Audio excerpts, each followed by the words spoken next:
सबका स्वागत करता हूं मैं फिर से आज की क्लास में। उम्मीद है आप लोग पिछला वीडियो देख के रिवीजन कर लिए होंगे। रिवीजन नहीं किए होंगे तो बहुत बड़ी समस्या होने वाली है।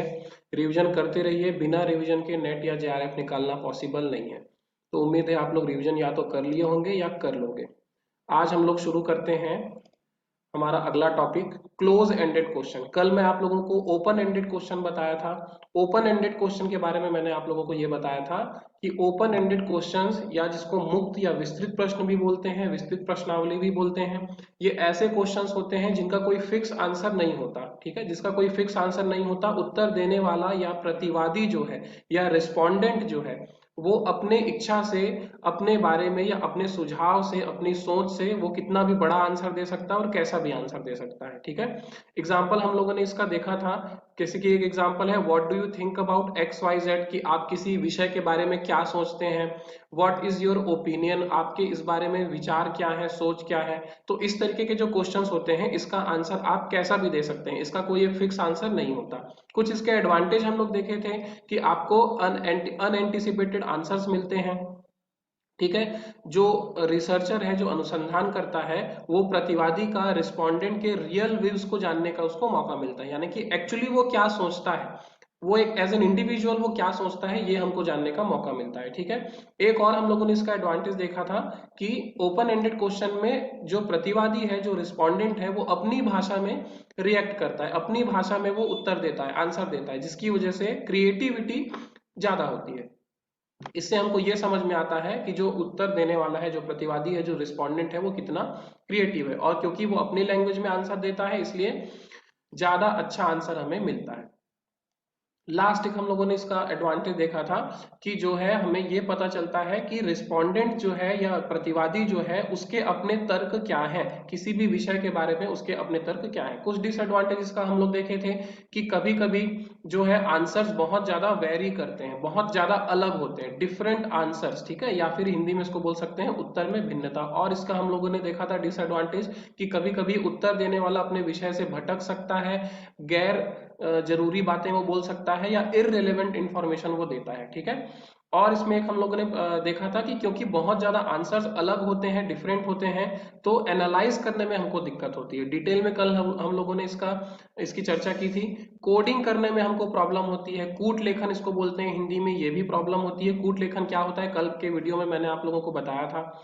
और एक ये था कि इसमें टाइम ज्यादा लगता है, क्योंकि आपके पास आंसर देने के लिए भरपूर टाइम है, आपके पास कोई फिक्स आंसर नहीं है, तो आप कितना भी लंबा अपना आंसर दे सकते हैं, तो टाइम कंजम्पशन इसमें ज्यादा होता है।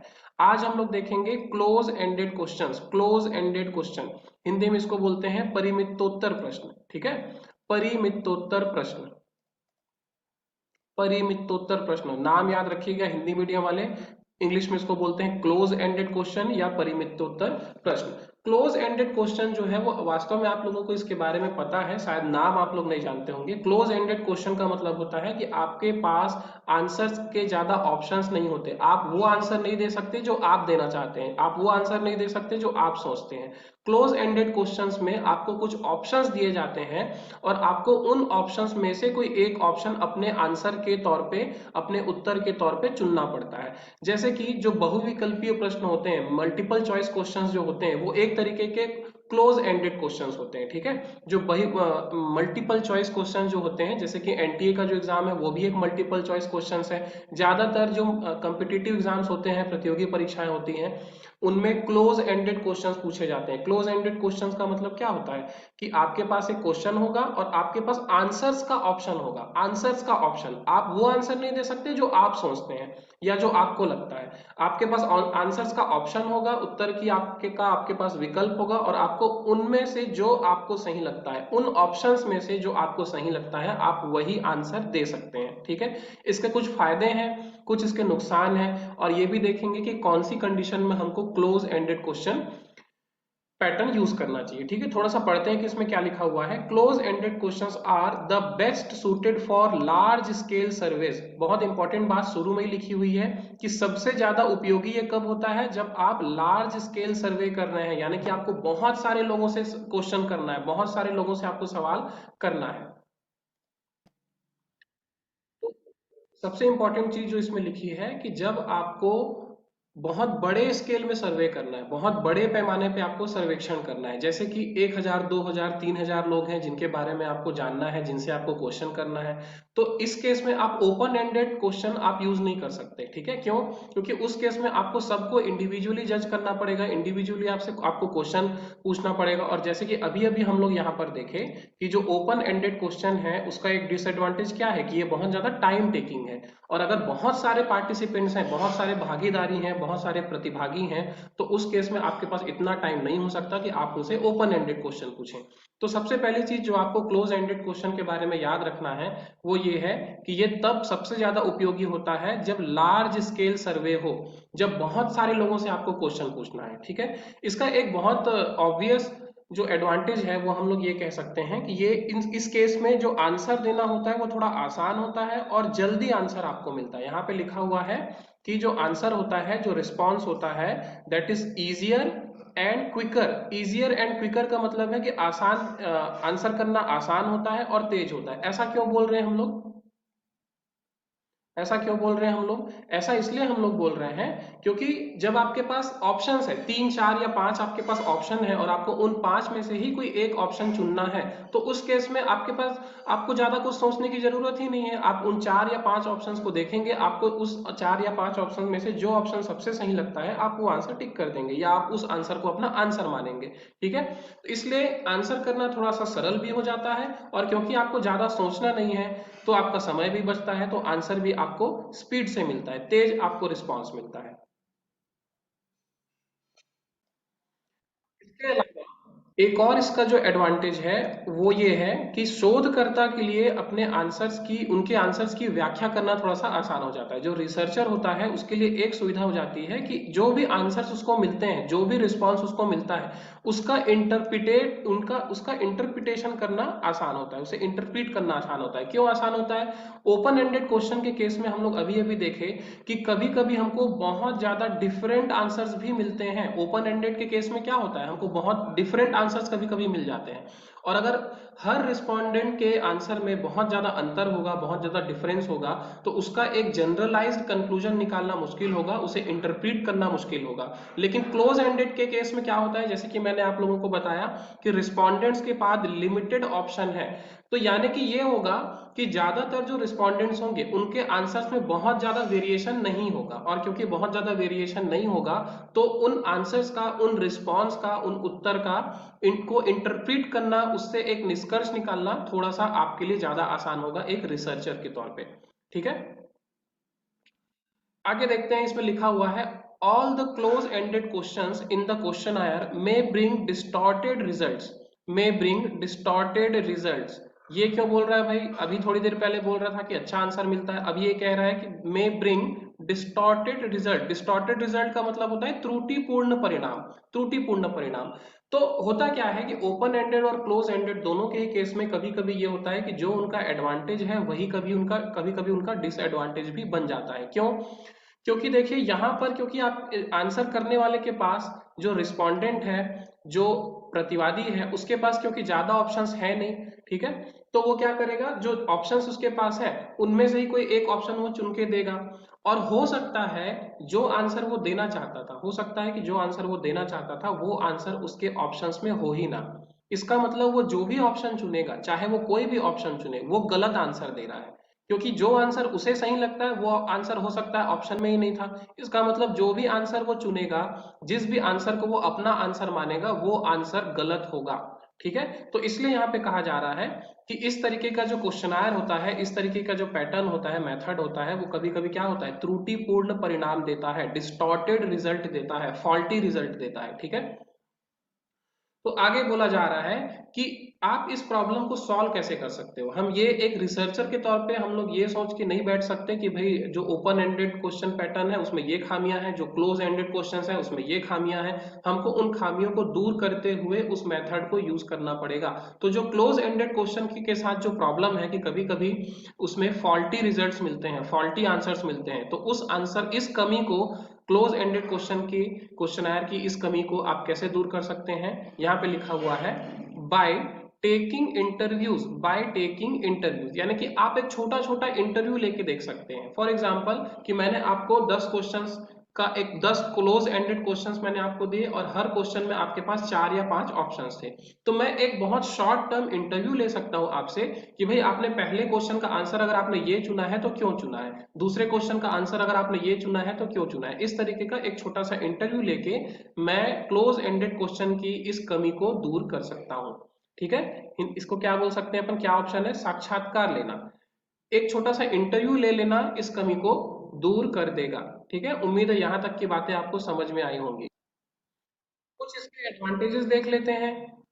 एडवांटेजेस में क्या क्या होगा, सबसे पहली चीज कॉस्ट इफेक्टिव। कॉस्ट इफेक्टिव क्यों होगा, इसके दो तीन कारण है। पहला, आपका टाइम बहुत ज्यादा बचता है। जैसे कि मैं बताया, ओपन एंडेड क्वेश्चन में आपको टाइम ज्यादा देना पड़ता है। टाइम ज्यादा देना पड़ेगा मतलब आपको ज्यादा टाइम तक बैठना पड़ेगा, ज्यादा आपको इलेक्ट्रिसिटी कंज्यूम करना पड़ेगा, बहुत सारी बातें हैं। आसान है, आपको समझ में आ जाएगा। कॉस्ट इफेक्टिव इसीलिए है क्योंकि इसमें आपको कम मेहनत करनी पड़ेगी, समय कम लगेगा। जितना ज्यादा समय उतना ज्यादा खर्चा, स्टेशनरी का काम कम लगेगा।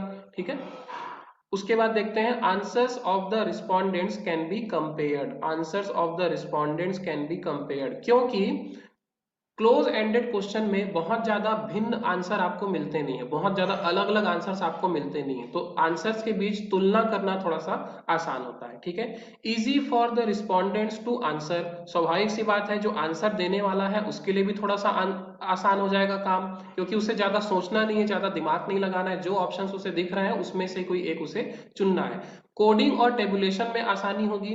ठीक है, ओपन एंडेड क्वेश्चन में ये चीज हम लोग डिसएडवांटेज में देखे थे कि भाई ओपन एंडेड क्वेश्चन के केस में जो आंसर्स हमको मिलते हैं, जो रिस्पांस हमको मिलता है, उसकी कोडिंग करना थोड़ी मुश्किल होती है। क्यों? Because of the variation. Answer बहुत ज्यादा वेरी करते हैं और इसलिए उनकी कोडिंग करना मुश्किल होती है।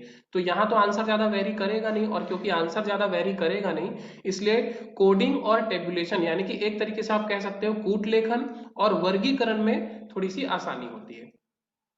कूट लेखन क्या होता है वो आगे हम लोग कम्युनिकेशन में पढ़ेंगे। अगला इसका एडवांटेज है performance of the respondents is more reliable. Performance of the respondents is more reliable. ठीक है, क्योंकि उनको जो ऑप्शंस में से सबसे सही लगा उनको ही वो लोग चुनेंगे, इसलिए उनका रिस्पॉन्स थोड़ा सा ज्यादा रिलायबल हो जाता है। Researcher can also reliably interpret the answer. ये बात भी आपको पहले ही बता चुका हूं मैं। उसके बाद देखते हैं sensitive questions can be properly answered. Sensitive questions can be properly answered. ठीक है, इसका मतलब ये है कि ओपन एंडेड केस के क्वेश्चन के केस में क्या होता है कि आप सेंसिटिव क्वेश्चंस नहीं पूछ सकते, और अगर आप सेंसिटिव क्वेश्चंस पूछेंगे भी तो हो सकता है आपको आंसर जो है वो थोड़ा सा बायस मिले, क्योंकि वहां आपके पास बोलने के लिए ऑप्शन है। यहाँ ये हो सकता है कि आपने एक सेंसिटिव क्वेश्चन पूछा और उसके आंसर्स को आपने 4-5 रिस्पॉन्सेज में सीमित कर दिया। आपने 4-5 रिस्पॉन्सेज दिए और जो आंसर देने वाला है उसको उन ऑप्शंस में से कोई एक चुनना है, तो अब उसके पास ज्यादा ऑप्शन नहीं है कि वो बायस हो। 4-5 ऑप्शंस में से ही कोई एक उसे चुनना है, तो आपको जो इंफॉर्मेशन चाहिए थी वो आपको आसानी से मिल जाएगी, जो कि ओपन एंडेड के केस में उतना अच्छा पॉसिबली नहीं है। Less number of confused answer, फिर से वही बात हो रही है, फिर से वही बात हो रही है, क्योंकि ऑप्शन सीमित है तो आंसर जो है 4-5 में से ही एक होगा, तो कंफ्यूजन के चांसेस बहुत कम है।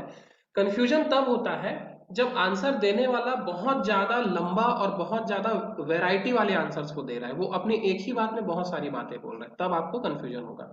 अगला ऑप्शन है less knowledgeable person can also answer. Less knowledgeable person can also answer. देखिए, जब ओपन एंडेड क्वेश्चन आप करते हैं तो उसका आंसर देने के लिए आपके पास अच्छा खासा नॉलेज होना चाहिए, उस विषय के बारे में आपके पास अच्छी खासी जानकारी होनी चाहिए, तभी आप एक बहुत अच्छा आंसर दे पाएंगे।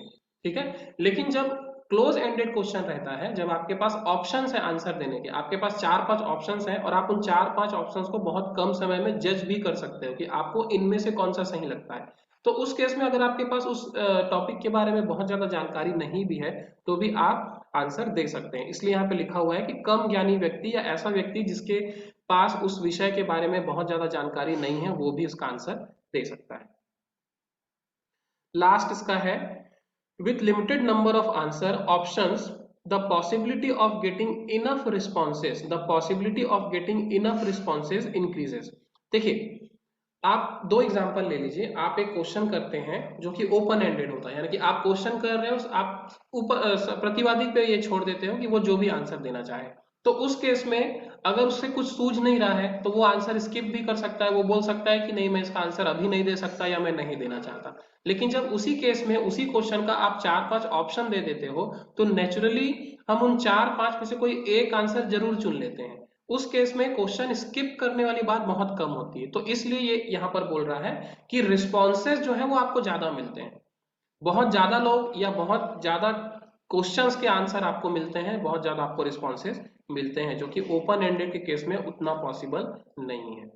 ठीक है, डिसएडवांटेजेस भी इसके कुछ हैं। तो सबसे पहला डिसएडवांटेज तो यही है कि रिसर्चर जो है वो अपना रिस्पॉन्स प्रतिवादी पे इम्पोज करता है, जो रिस्पोंडेंट होते हैं उन पे जो रिसर्चर होता है वो अपने आंसर्स इम्पोज करता है। जैसे कि मैं आप लोगों को पहले ही बताया कि क्लोज एंडेड क्वेश्चन के केस में कभी कभी ये होता है कि जो आंसर आप देना चाहते हैं वो आंसर आपके ऑप्शन में है ही नहीं, और जो ऑप्शंस बनाए गए हैं वो ऑप्शन रिसर्चर के पॉइंट ऑफ व्यू से हैं, यानी कि रिसर्चर आपसे ये जानना चाहता है कि आप उन 5 में से कौन सा ऑप्शन चुनेंगे। तो एक तरीके से इसको ये आप कह सकते हैं कि रिसर्चर अपने आंसर्स आप पे थोप रहा है और वो केवल ये पूछ रहा है कि इन ऑप्शंस में से या इन आंसर्स में से आप अपना आंसर किसको मानेंगे। ठीक है, तो ये एक इसकी कमी है। उसके बाद जो हम लोगों ने एडवांटेज देखा, यहां पर जो हम लोगों ने एडवांटेज देखा, less knowledgeable person can also answer, ये एक डिसएडवांटेज भी हो सकता है। ठीक है, जो कि यहाँ पर लिखा है less knowledgeable person can also answer, यानी कि इस केस में आप ये बोल सकते हैं कि क्योंकि इसमें 4-5 ऑप्शंस हैं उनमें से कोई एक ऑप्शन आपको चुनना है, तो कभी कभी ये होता है कि ऐसा व्यक्ति जिसे उस विषय के बारे में वैसे कोई खास जानकारी नहीं है वो भी कोई ना कोई आंसर आपको दे देता है। ठीक है, तो ये एक नुकसान भी हो सकता है, ये एडवांटेज भी है और ये डिसएडवांटेज भी है। It is possible that respondents get frustrated by not getting the desirous option. Get frustrated हो सकता है कि आप जो आंसर देना चाहते हैं वो आंसर आप किसी भी क्वेश्चन के ऑप्शन में आपको नहीं मिल रहा है। ठीक है, यानी कि सारे के सारे ऑप्शन आपके अपने ओपिनियन से बिल्कुल अलग हैं, जो आंसर आप देना चाहते हो उसके आसपास भी नहीं है कोई ऑप्शन, तो उस केस में ये एक फ्रस्ट्रेटिंग सिचुएशन भी हो सकती है। Multiple choices from the researcher may be confusing. ठीक है, यानी कि रिसर्चर जो आपको ऑप्शंस दे रहा है वो हो सकता है आपके लिए बहुत कंफ्यूजिंग हो, आप आसानी से ये डिसाइड ही नहीं कर पा रहे हो कि उन 4 या 5 ऑप्शंस में से आपका आंसर क्या होगा, तो ये भी एक प्रॉब्लम हो सकती है। लास्ट एक डिसएडवांटेज देख लेते हैं, answers can be miss interpreted और मे नॉट बी करेक्ट। तो जो ऑप्शन आपको दिए जा रहे हैं हो सकता है उनमें से कोई भी ऑप्शन एक्चुअली सही ना हो, लेकिन क्योंकि ये कोड क्लोज एंडेड क्वेश्चन है तो जो रिस्पोंडेंट होगा, जो प्रतिवादी होगा, उसको उन ऑप्शंस में से ही कोई एक आंसर देना पड़ेगा, और ये भी हो सकता है कि उनमें से कोई भी ऑप्शन रिस्पोंडेंट की नजर में सही ना हो। इसका मतलब फिर से वही बात आ जाएगी कि चाहे वो उनमें से कोई भी ऑप्शन चुने वो गलत ही आंसर दे रहा होगा, क्योंकि कोई भी आंसर उसके अपने आंसर से मैच नहीं करते। ठीक है, तो ये सारे थे इसके डिसएडवांटेजेस। लास्ट में एक सांत्वना वाला लाइन लिखा हुआ है, सेटिस्फैक्ट्री, एक बिल्कुल कंडोलेंस वाला। The disadvantages of both types of questions can be reduced if there is a judicial mix of both the categories. मतलब कि अगर दोनों प्रकार के प्रश्नों का न्यायिक या सही मिश्रण किया जाए तो दोनों ही प्रकार के क्वेश्चंस के जो डिसएडवांटेजेस हैं, जो नुकसान है, उस नुकसान की भरपाई की जा सकती है। सीधा सा मतलब ये है कि आप जब डेटा कलेक्ट करने की कोशिश करें, जब आप क्वेश्चनायर मेथड अपना रहे हो अपने रिसर्च के लिए, तो आप उसमें से कुछ ओपन एंडेड क्वेश्चंस रखें और कुछ क्लोज एंडेड क्वेश्चंस रखें। आपकी जरूरत के हिसाब से उन दोनों क्वेश्चंस का एक सही मिक्सचर, एक सही कॉम्बिनेशन, सही रेशियो, सही अनुपात होना चाहिए, ताकि दोनों ही टाइप के क्वेश्चंस के जो डिसएडवांटेजेस हैं, जो नुकसान है, वो उस नुकसान की भरपाई की जा सके।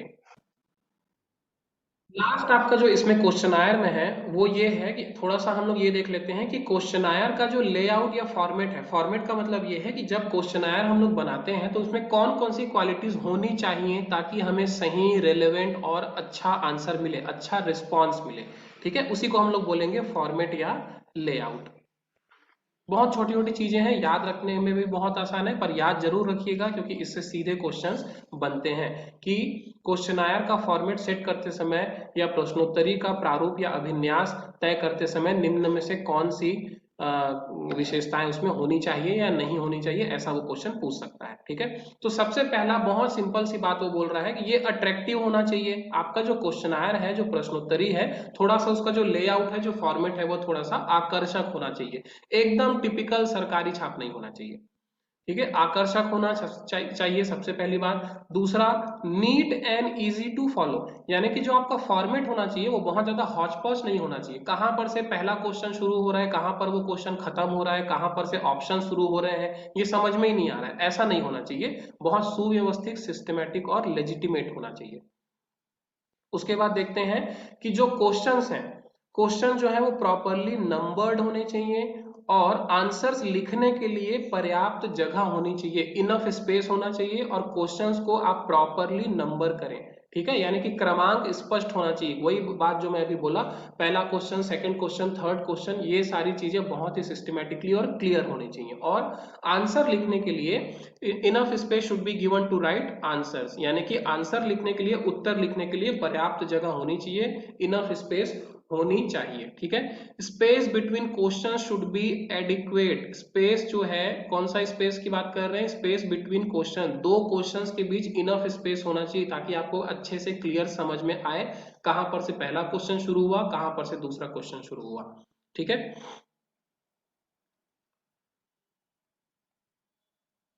इसके अलावा एक और जो चीज वो कह रहा है वो है a polite covering letter with a sentence like thank you for your cooperation is must, यानी कि आप एक विनम्र धन्यवाद ज्ञापन करें। जब भी आप किसी अपने रिस्पोंडेंट को, किसी प्रतिवादी को आप ऐसा सेट ऑफ क्वेश्चन सेंड कर रहे हैं, तो साथ में एक छोटा सा थैंक यू लेटर भी आपको डालना चाहिए जिसमें लिखा हो कि भाई हमारा आंसर देने के लिए थैंक यू, अपना वैल्यूएबल टाइम देने के लिए थैंक यू, जैसे कि मैं आप लोगों को क्लास के एंड में बोलता हूं।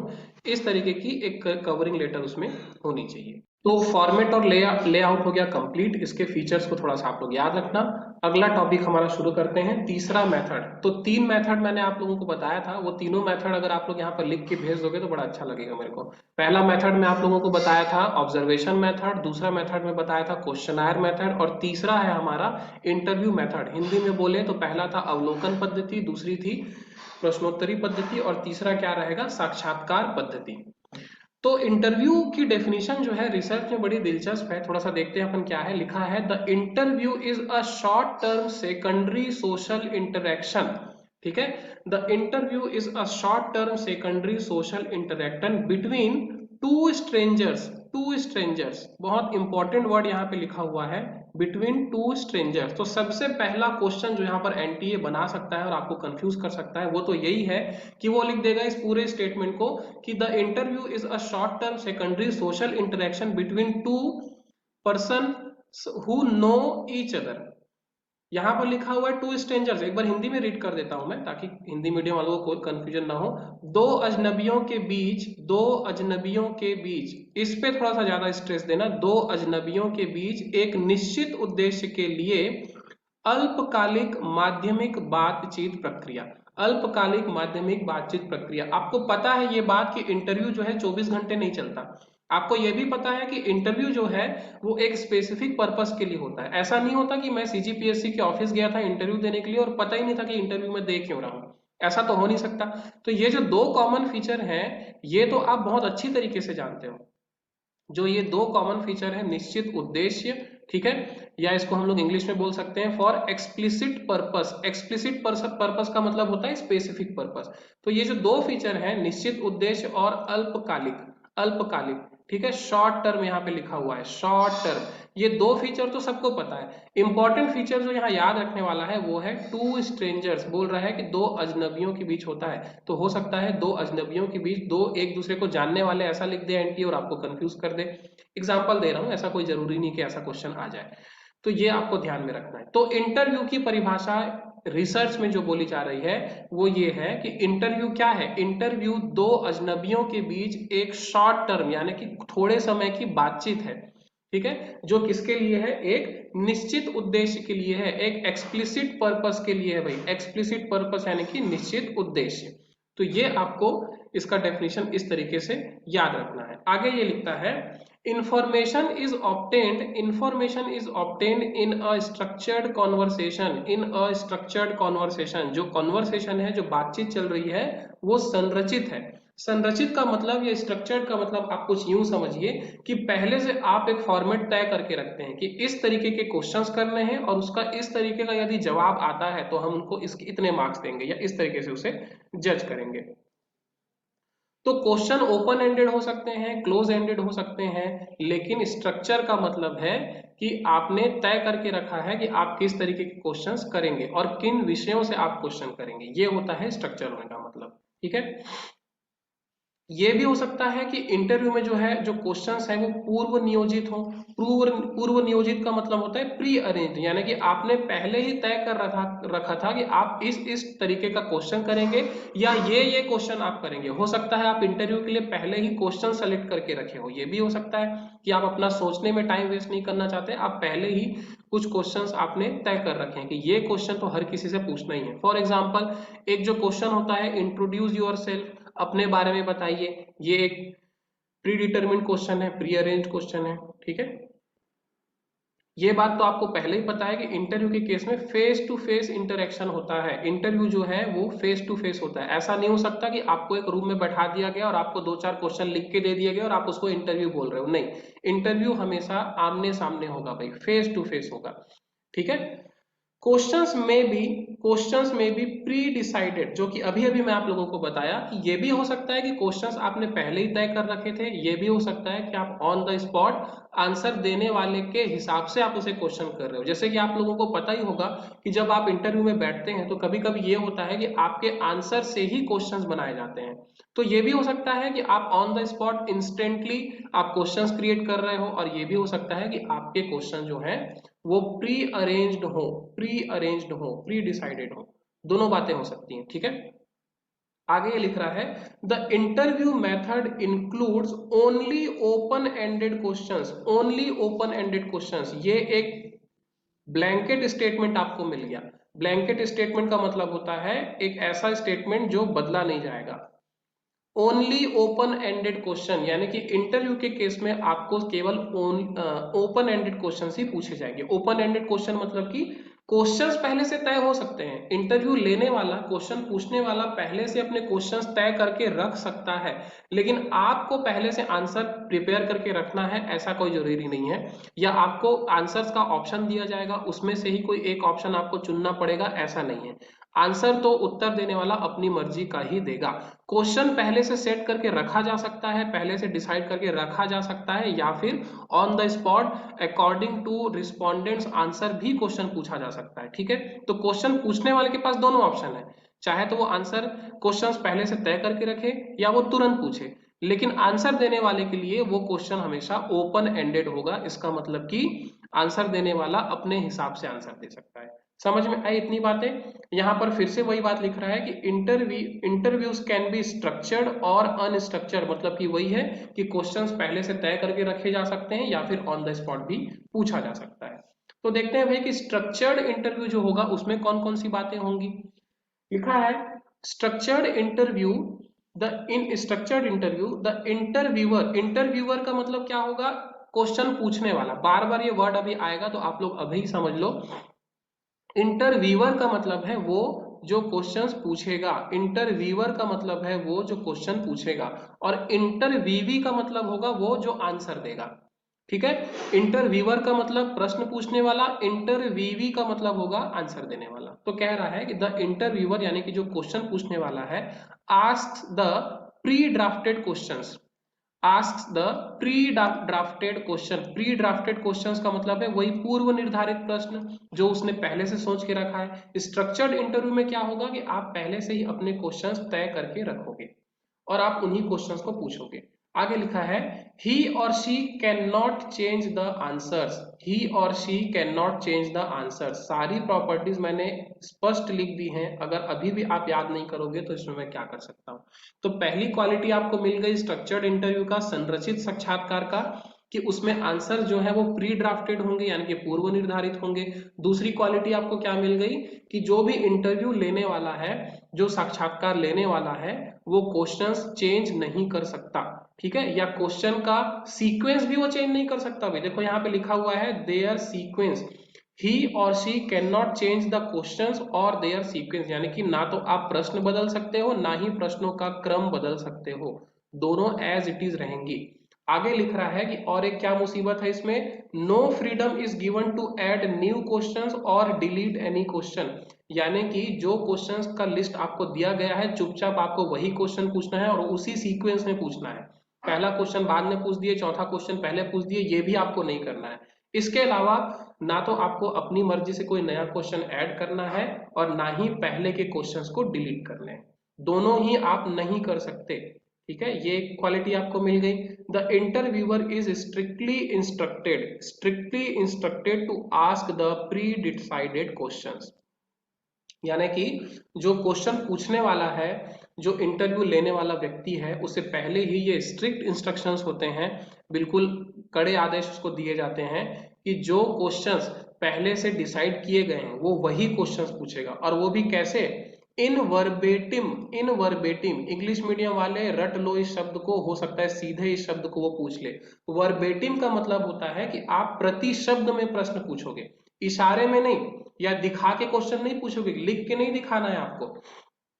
एक मूवी देखे थे ना जिसमें राजपाल यादव एक होटल जाता है कमरा ढूंढने के लिए, तो जो होटल वाला रहता है वो ऐसे उसको लिख के पूछता है नाम पता इस तरीके से, तो वैसा आप नहीं कर सकते भाई। वर्बेटिम का मतलब है ये जो शब्द लिखा हुआ है वर्बेटिम, या हिंदी में जो लिखा हुआ है प्रति शब्द, इसका मतलब है कि आपको बोल के वो क्वेश्चंस पूछने पड़ेंगे। तो ये सारी मुसीबतें किसमें है, स्ट्रक्चर्ड इंटरव्यू में।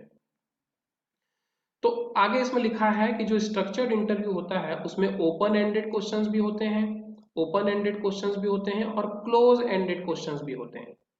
क्लोज एंडेड क्वेश्चन,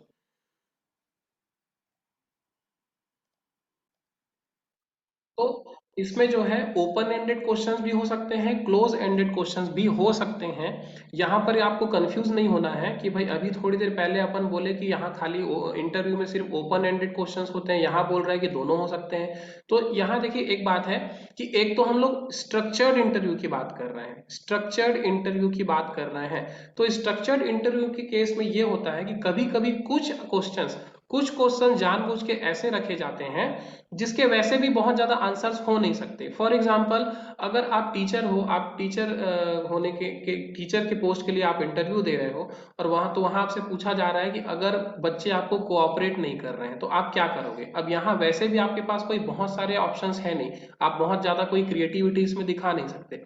तो उस केस में आपसे पूछा जा सकता है कि उस केस में अगर क्लास में बच्चे आपसे कोऑपरेट नहीं कर रहे हैं तो आप क्या करोगे, आप उनको क्लास से बाहर कर दोगे या आप उनको डांटोगे या आप उनको कुछ नहीं बोलोगे। इस तरीके से 3-4 आपको जनरल ऑप्शंस देखिए पूछा जा सकता है कि आप इसमें से कौन सा ऑप्शन चुनते हैं और क्यों चुनते हैं।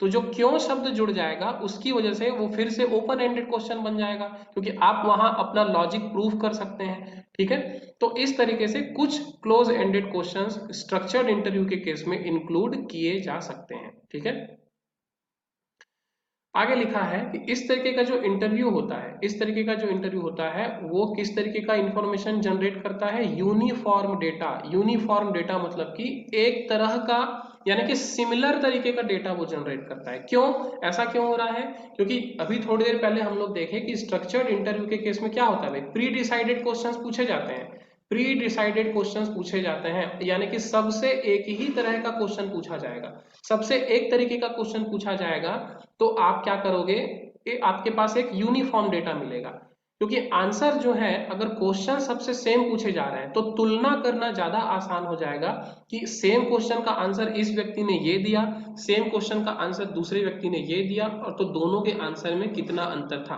क्वेश्चन सबसे अलग अलग पूछा जा रहा है और आंसर सबसे अलग अलग मिल रहा है, तो उस केस में तुलना करना बहुत मुश्किल होगा। उस केस में जो आपको आंसर मिलेगा वो यूनिफॉर्म नहीं रहेगा। यूनिफॉर्म मतलब कि सिमिलर, एक प्रकार का समान। एक इसमें आप लोग जो पॉइंट याद रखेंगे वो ये रखेंगे कि इस तरीके का जो इंटरव्यू होता है, स्ट्रक्चर्ड या संरचित साक्षात्कार जो होता है, उसमें किसी तरीके का प्रोफेशनल स्किल की जरूरत आपको नहीं होती। अगर है तो बहुत अच्छी बात, अगर प्रोफेशनल स्किल आपके पास नहीं भी है बहुत अच्छी तो भी कोई प्रॉब्लम नहीं है। हिंदी में देखें तो लिखा है पेशेवर कौशल की आवश्यकता नहीं। स्ट्रक्चर्ड इंटरव्यू के केस में आपको विषय विशेषज्ञ होने की जरूरत नहीं है। क्यों जरूरत नहीं है? क्योंकि आपको पहले ही क्वेश्चन का सेट दे दिया गया है और आपका काम केवल इतना है कि आंसर देने वाले जो आंसर दे रहे हैं, जो रिस्पॉन्स दे रहे हैं, उसको आपको रिकॉर्ड करना है। बाद में हम उसको विषय विशेषज्ञ के पास भेज सकते हैं कि भाई हमने सारे इंटरव्यू देने वालों से ये क्वेश्चन पूछे और सभी रिस्पोंडेंट्स ने उन्हीं क्वेश्चन के ये आंसर्स दिए। तो बाद में हम किसी विषय विशेषज्ञ को अपना रिस्पांस भेज सकते हैं कि अब आप बताओ कि किसका आंसर ज्यादा अच्छा था। ये इसलिए पॉसिबल है क्योंकि क्वेश्चन सबसे सेम पूछे गए थे। तो आप तुलना कर सकते हो कि इस एक क्वेश्चन का आंसर यदि दो व्यक्तियों ने अलग अलग दिया है तो किसका आंसर ज्यादा सही है। तो इसलिए स्ट्रक्चर्ड इंटरव्यू के केस में, संरचित साक्षात्कार के केस में आपको याद रखना है कि इंटरव्यू लेने वाले जो हैं उनके पास कोई प्रोफेशनल स्किल हो या वो सब्जेक्ट एक्सपर्ट हो, ऐसा कोई जरूरी नहीं है। अगर उनके पास सामान्य नॉलेज है तो भी काम आपका चल जाएगा। इसमें यदि कोई क्वेश्चन हो तो बताइए, कोई डाउट हो तो बताइए। आगे बढ़ते हैं। अगला है अनस्ट्रक्चर्ड इंटरव्यू। अनस्ट्रक्चर्ड इंटरव्यू, तो पहले ही आप लोगों को समझ जाना चाहिए कि अनस्ट्रक्चर्ड इंटरव्यू के जो फीचर्स हैं, जो विशेषताएं हैं, वो जरूर स्ट्रक्चर्ड इंटरव्यू का ठीक ऑपोजिट होगा। देखते हैं कैसे कैसे ऑपोजिट होगा। तो सबसे पहले लिखा हुआ है during the interview when the interviewer यानी कि क्वेश्चन पूछने वाला exercises autonomy in asking questions. यहां लिख दिया उसने ऑटोनॉमी। देखो सबसे पहला पॉइंट ही ऑपोजिट है, एकदम ऑपोजिट है। स्ट्रक्चर्ड इंटरव्यू में हम लोगों ने देखा कि जो क्वेश्चन है वो प्री ड्राफ्टेड होगा, पहले से ही तय होगा। लेकिन यहाँ पर क्या है, इंटरव्यू लेने वाले की तानाशाही चलेगी भाई। क्यों? क्योंकि वो क्या करेगा, ऑटोनॉमी एक्सरसाइज करेगा। ऑटोनॉमी मतलब कि स्वायत्त प्रश्न पूछेगा। जो क्वेश्चन उसके मन में आ रहा है, जो क्वेश्चन उसको सही लग रहा है, वो उन क्वेश्चन को पूछेगा। एक चीज ध्यान रखना आप लोग, अनस्ट्रक्चर्ड इंटरव्यू के केस में भी आपको बेसिक गाइडलाइंस दिए जाएंगे। जैसे कि मान लिया जाए आप किसी का इंटरव्यू लेने जा रहे हो, तो वो जो भी संस्था या जो भी कंपनी इंटरव्यू ऑर्गेनाइज करवा रही है, वो आपको एक बेसिक गाइडलाइन दे सकती है कि भाई हमको इस तरीके के कैंडिडेट चाहिए, तो आप इस तरीके के क्वेश्चंस पूछें ताकि हमें ये पता चले कि वो व्यक्ति हमारे काम के लायक है कि नहीं है। क्वेश्चंस तो पहले से तय नहीं होंगे अनस्ट्रक्चर्ड इंटरव्यू में, लेकिन इंटरव्यू लेने वालों को एक बेसिक गाइडलाइन दिया जा सकता है। तो सबसे पहला फीचर जो है वो ये है कि क्वेश्चन जो है वो पहले से डिसाइडेड नहीं रहेंगे। अनस्ट्रक्चर्ड के केस में क्वेश्चंस पहले से तय नहीं रहेगा। इंटरव्यू लेने वाला तय करेगा कि क्या क्वेश्चन किससे पूछना है। और ये भी हो सकता है कि हर इंटरव्यू देने वाले से अलग अलग क्वेश्चन किया जाए। यानी कि टिपिकल इंटरव्यू जो होता है ना, वो अनस्ट्रक्चर्ड इंटरव्यू होता है। स्ट्रक्चर्ड इंटरव्यू तो वास्तव में एक तरीके का इंटरव्यू वो है भी नहीं। आगे पढ़ते हैं। Whatever comes to his और her mind on a particular research problem under an investigation is called unstructured interview. यानी कि एक रिसर्च प्रॉब्लम से रिलेटेड जो भी क्वेश्चन इंटरव्यू लेने वाले के दिमाग में आएगा, वो ऐसे क्वेश्चंस पूछ सकता है। सो वाइस सी बात है, ये एक आमने सामने या सामूहिक साक्षात्कार होगा। ठीक है। This type of interview can be conducted on 1-to-1 basis और विथ अ ग्रुप ऑफ इंटरव्यूवीज। ये बहुत इंपॉर्टेंट पार्ट है भाई। जो अनस्ट्रक्चर्ड इंटरव्यू होता है वो आप 1-to-1 भी ले सकते हैं, यानी कि एक एक करके इंडिविजुअली आप फेस टू फेस इंटरव्यू भी ले सकते हैं, या फिर आप एक ग्रुप इंटरव्यू भी ले सकते हैं। आप लोग सुने होंगे GDPI होता है, ठीक है, जैसे बैंकिंग वगैरह का एग्जाम अगर आप दो तो उसमें ग्रुप डिस्कशन होता है जिसको हम लोग बोलते हैं GD, और फिर एक होता है पर्सनल इंटरव्यू। तो GD के केस में क्या होता है, एक क्वेश्चन सबसे पूछा जाता है और सबको मौका दिया जाता है कि आप इस क्वेश्चन का आंसर क्या देंगे, आप इस क्वेश्चन का आंसर क्या देंगे, और आप इस क्वेश्चन का आंसर क्या देंगे। तो ये जो अनस्ट्रक्चर्ड इंटरव्यू होता है, ठीक है, ये फेस टू फेस 1-to-1 भी हो सकता है और ग्रुप फॉर्मेट में भी हो सकता है। आगे लिखा हुआ है अनस्ट्रक्चर्ड इंटरव्यू में permit the interview to give responses freely और it may restrict free responses. ठीक है, यानी कि फिर से वही बात, आंसर देने वालों को या तो छूट भी दी जा सकती है कि आपको जो समझ में आ रहा है वो आप बताओ, या फिर उनके आंसर्स रेस्ट्रिक्ट किए जा सकते हैं। जैसे कि मैं आप लोगों को एग्जांपल दिया कि उनसे एक क्वेश्चन पूछा जाएगा और बोला जाएगा कि इस सिचुएशन में आप इन इन ऑप्शंस में से क्या ऑप्शन चुनोगे। ठीक है, तो इस तरीके से या तो उनको फ्री भी छोड़ा जा सकता है कि आपको जो मर्जी आप वो आंसर दो, या उनको ये बोला जा सकता है कि आप इन इन ऑप्शंस में से कौन सा ऑप्शन चुनोगे और क्यों। क्योंकि ये इंटरव्यू है तो ऑब्वियसली उसे अपना पॉइंट प्रूफ करने का मौका दिया जाएगा। आगे लिखा है कि रिस्पोंडेंट से केवल वही क्वेश्चन पूछे जाते हैं which come under the area of research problem, यानी कि रिसर्च प्रॉब्लम से रिलेटेड जो टॉपिक्स हैं, रिसर्च प्रॉब्लम से रिलेटेड जो क्वेश्चंस हैं, केवल वही चीजें उनसे पूछी जाएंगी, अदर क्वेश्चंस उनसे नहीं पूछा जाएगा। लिखा है there are no set type question, यानी कि इसमें कोई क्वेश्चन का सेट नहीं होगा। जो हम लोग स्ट्रक्चर्ड इंटरव्यू में देखें कि आपको एक क्वेश्चंस का सेट दिया जाएगा, ठीक है, आपको उन्हीं क्वेश्चंस को पूछना है और उसी सीक्वेंस में पूछना है। तो अनस्ट्रक्चर्ड इंटरव्यू के केस में आपके पास ऐसा कोई क्वेश्चंस का सेट नहीं होगा। जो इंटरव्यू लेने वाला है वो खुद डिसाइड करेगा कि उसे कौन से क्वेश्चंस पूछने हैं और कौन से क्वेश्चंस नहीं पूछने हैं। इसके अलावा जो एक बात हम लोग स्ट्रक्चर्ड क्वेश्चन में देखे थे कि जो इंटरव्यू लेने वाला है वो कोई भी नए क्वेश्चंस ना तो ऐड कर सकता है, ना ही ऑलरेडी प्री डिसाइडेड क्वेश्चंस को डिलीट कर सकता है। पर अनस्ट्रक्चर्ड के केस में ऐसा नहीं है, क्योंकि ये बिल्कुल उसका ऑपोजिट है।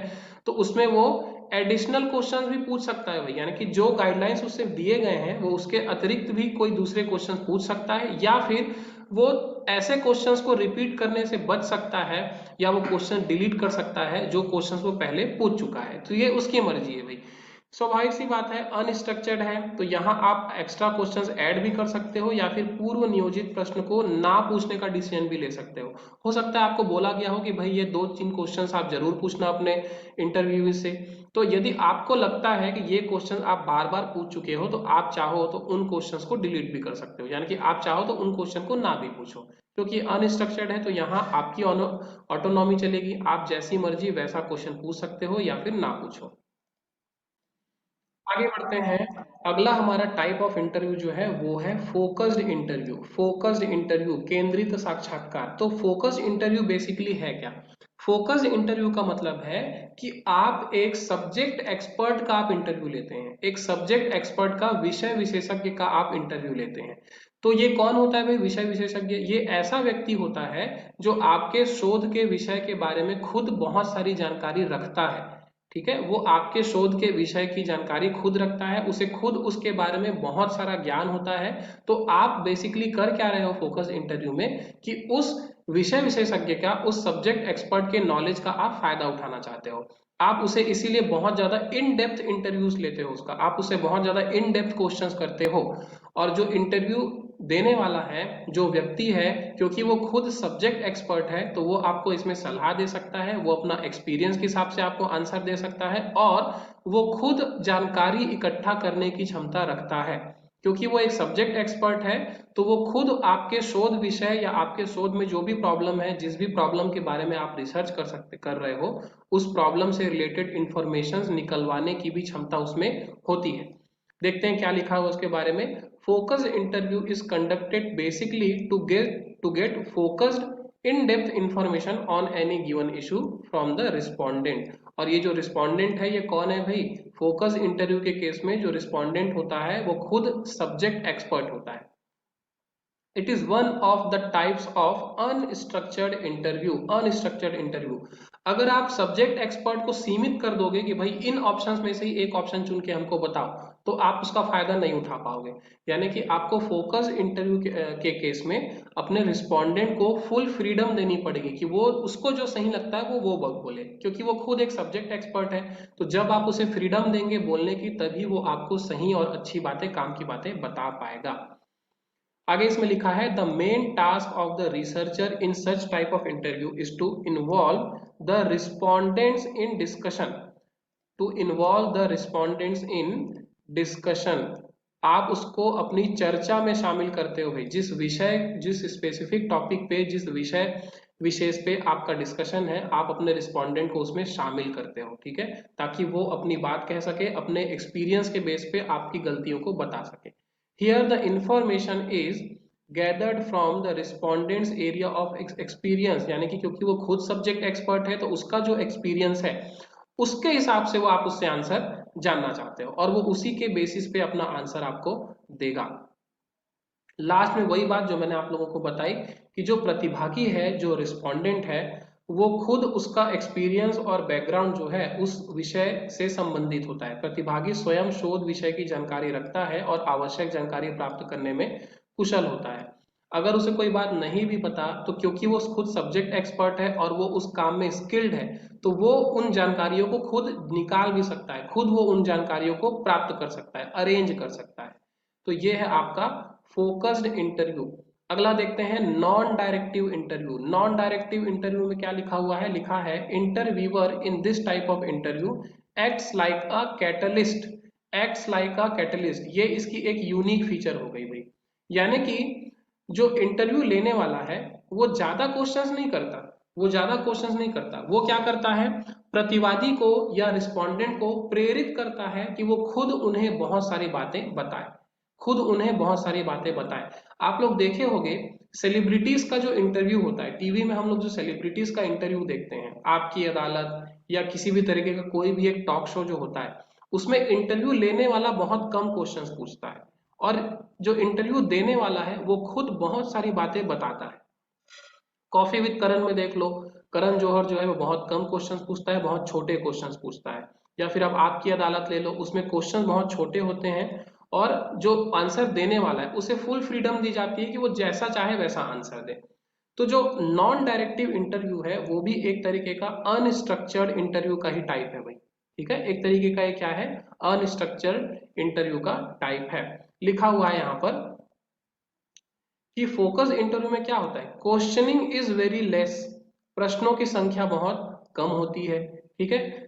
और जो एरिया है वो कौन सा होता है भाई, जो एरिया ऑफ क्वेश्चन होता है वो कौन सा होता है, आपके रिसर्च से रिलेटेड। ये तो एक कॉमन फीचर है, आप जो भी क्वेश्चन करोगे वो आपके रिसर्च के एरिया से ही रिलेटेड होगा।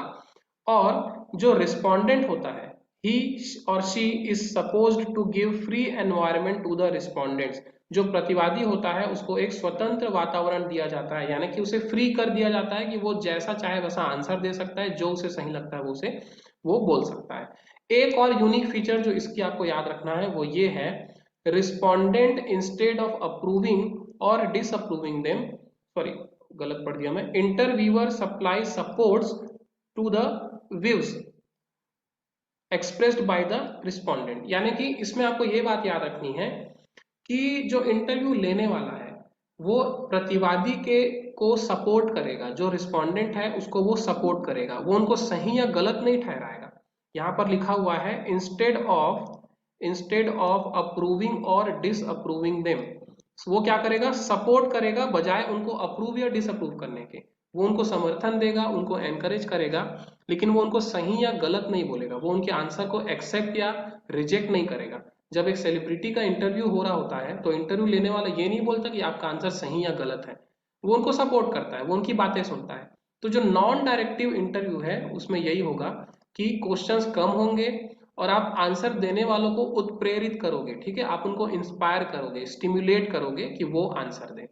ये है गैर निर्देशित साक्षात्कार या नॉन डायरेक्टिव इंटरव्यू। अगला देखते हैं क्लिनिकल इंटरव्यू। क्लिनिकल इंटरव्यू देखिए, क्लिनिकल इंटरव्यू जो है वो जो है कहाँ जनरली यूज होता है, सोशल साइंस में, ठीक है। सोशल साइंस के केस में जब आपका टॉपिक सोशल साइंस से रिलेटेड है, क्वालिटेटिव रिसर्च आप कर रहे हो, उस केस में क्लिनिकल इंटरव्यू मेथड अपनाया जाता है। तो ये क्लिनिकल इंटरव्यू जो है ये भी एक तरीके का अनस्ट्रक्चर्ड इंटरव्यू होता है, एक तरीके का असंरचित साक्षात्कार होता है। इसका मतलब इसमें क्वेश्चंस पहले से डिसाइडेड नहीं होते हैं और आंसर देने वाले के पास ऑप्शन होता है कि वो अपने एक्सपीरियंस, अपने इमोशंस के बेसिस पे अपना आंसर दे। आगे इसमें लिखा हुआ है this type of interview has been used in social care work, counselling और प्रिजन सेटिंग। जो जेल में होते हैं ना, जो लोग प्रिजनर जो होते हैं, उनके बारे में जानने के लिए, उनसे उनका ओपिनियन जानने के लिए, या किसी प्रकार के सामाजिक उत्थान के संबंध में यदि आप कोई रिसर्च कर रहे हो, या फिर आप काउंसलिंग कर रहे हो। काउंसलिंग का मतलब क्या होता है भाई, काउंसलिंग का मतलब होता है किसी की समस्या को जानना और उसका समाधान देना। हिंदी में उसको बोलते हैं उपबोधन, उपबोधन बोलते हैं हिंदी में उसको। तो इन केसेस में क्लिनिकल या नैदानिक साक्षात्कार लिया जाता है। भाई नाम से ही क्लियर है, नैदानिक, आप किसी की समस्या का समाधान ढूंढ रहे हो, ठीक है। तो समस्या का समाधान आप कैसे ढूंढोगे, जब आपको उसकी समस्या पता होगी। और कोई भी आपको अपनी समस्या कब ठीक से बता पाएगा, जब आप उसे फ्रीडम दोगे, आगे लिखा है इसमें, this type covers basically the feelings, life experiences और एंड ऑफ द रिस्पोंडेंट्स, यानी कि जो प्रतिवादी है, जो आंसर देने वाला है, उसके अनुभव और उसकी भावनाओं का अध्ययन आप करते हो। जब आप क्लिनिकल इंटरव्यू लेते हो तो क्लिनिकल इंटरव्यू लेने का जो बेसिक ऑब्जेक्टिव है, मुख्य इसका उद्देश्य है, वो है रिस्पोंडेंट्स की के अनुभव को जानना, उनकी भावनाओं को जानना, उनके ओपिनियन को जानना। आगे इसमें लिखा है एक इंपॉर्टेंट बात जो आपको याद रखनी है, वो है the interviewer has the freedom to interact freely. जो प्रश्न करता है वो अपनी इच्छा से प्रतिवादी से प्रश्न कर सकता है, क्योंकि पहले ही बता दिया कि ये एक क्या है, अनस्ट्रक्चर्ड इंटरव्यू है। क्लिनिकल इंटरव्यू जो है वो एक तरीके का अनस्ट्रक्चर्ड इंटरव्यू है, तो इसमें क्या होगा, आप अपनी मर्जी से क्वेश्चंस पूछ सकते हो। ठीक है। एक चीज इसमें और आपको याद रखना है कि ऐसे टाइप के इंटरव्यू में इंट्रोडक्टरी क्वेश्चन जरूर होते हैं। ऐसे टाइप के क्वेश्चंस में क्या होता है, इंटरव्यू में क्या होता है, इंट्रोडक्टरी क्वेश्चंस क्या होते हैं, सम्मिलित होते हैं। अपने बारे में बताइए, इंट्रोड्यूस योरसेल्फ, आप अपने बारे में क्या बताना चाहते हैं, आप क्या करते हैं, इस तरीके का जो इंट्रोडक्टरी क्वेश्चन होता है वो क्लिनिकल इंटरव्यू के केस में जरूर शामिल किया जाता है। क्लिनिकल इंटरव्यू के केस में इंट्रोडक्टरी क्वेश्चन जो है वो जरूर शामिल किया जाता है। तो ये इसकी एक खासियत हो गई। तो आखिरी इंटरव्यू का फॉर्मेट थोड़ा सा देख लेते हैं, बहुत आसान है, सिर्फ आपको याद रखना है कि इस टाइप का भी इंटरव्यू होता है। ठीक है। एक है टेलीफोनिक इंटरव्यू, नाम से ही आप लोगों को क्लियर हो रहा होगा कि टेलीफोन के थ्रू जो इंटरव्यू लिए जाते हैं वो क्या होगा, टेलीफोनिक इंटरव्यू होगा। ठीक है। इसमें लिखा है it does not require special skills to conduct the interview session. Telephonic interview के केस में आपको बहुत ज्यादा स्किल्ड नहीं होना पड़ेगा। और एक चीज और है कि टेलीफोनिक इंटरव्यू जो है वो थोड़ा तेज होता है और सस्ता ऑप्शन होता है, क्योंकि आपको इसमें किसी तरीके का हॉल बुक नहीं करना है। ठीक है। किसी तरीके की आपको अरेंजमेंट नहीं करनी है, केवल आपके पास टेलीफोन होना चाहिए, इंटरव्यू देने वाले के पास टेलीफोन होना चाहिए और आपके पास इंटरव्यू होना चाहिए। एक्स्ट्रा स्टाफ की जरूरत नहीं पड़ती, किसी भी प्रकार के नाश्ता पानी, दुनिया भर का जो स्वागत सत्कार में जो खर्चा होता है उसका खर्चा आपका बच जाएगा। ठीक है। फील्ड स्टाफ की इसमें जरूरत नहीं पड़ती, क्योंकि टेलीफोनिक है तो आपको सिर्फ टेलीफोन की जरूरत पड़ेगी। तो एक तरीके से ये सबसे सस्ता ऑप्शन है, सबसे सस्ता ऑप्शन। इसके अलावा एक और नाम आपको याद रखना है, वो है computer assisted telephone interviewing. Computer assisted telephone interviewing, इसको हम लोग जब वो वाला टॉपिक पढ़ेंगे ना कि आईसीटी का रिसर्च के केस में क्या कंट्रीब्यूशन है, तो उसमें हम लोग इसको थोड़ा सा डिटेल में अपन डील करेंगे। अभी फिलहाल आप इसको इतना याद रखिए, कंप्यूटर असिस्टेड टेलीफोन इंटरव्यूइंग जो है वो रिसर्च से रिलेटेड है। ठीक है। जिनके पास मेरा नोट्स है वो लोग ये सब पढ़ सकते हैं अगर आप लोग चाहें तो, बाकी ये इतना डिटेल में पढ़ना जरूरी नहीं है। इसके अलावा एक और नाम आप जो याद रख सकते हैं वो है ACASI। ACASI हिंदी और इंग्लिश मीडियम वालों के लिए अलग अलग नहीं होगा, दोनों के लिए सेम है। इसका फुल फॉर्म है audio computer assisted self interviewing. Audio computer assisted self interviewing, ACSAI। और CAPI का मतलब क्या होगा भाई, computer assisted personal interview. Computer assisted personal interview, ये रटने वाली चीजें हैं, अभी तक इससे क्वेश्चन पूछा तो नहीं है कभी जहां तक मुझे याद है, फिर भी रटने वाली चीज है, आसानी से रट सकते हो। Computer assisted telephone interviewing, computer assisted personal interviewing और audio computer assisted self interviewing, ये 3 टर्म आपको याद रखना है, इतने में आपका काम चल जाएगा। तो ये था आपका इंटरव्यू मेथड। तो स्टूडेंट्स आज के लिए बस इतना ही, लेकिन यूजीसी नेट पेपर 1 और पेपर 2 का कंप्लीट कोर्स हमारे चैनल में आपको फ्री में मिलेगा। हर दिन पेपर 1 और पेपर 2 की एक क्लास हमारे चैनल पे अपलोड होती है, तो चैनल सब्सक्राइब जरूर कर लें। आज की वीडियो अगर अच्छी लगी हो तो वीडियो लाइक करें, वीडियो में क्या अच्छा नहीं लगा वो कॉमेंट करके बताएं, आपका कोई डाउट है, कोई सवाल है तो वो भी कॉमेंट करके बताएं। चैनल पर अगर नए हैं तो चैनल प्लीज़ सब्सक्राइब जरूर करें। अगली वीडियो में मिलते हैं, तब तक के लिए अपना और अपने परिवार का ध्यान रखें। Bye bye.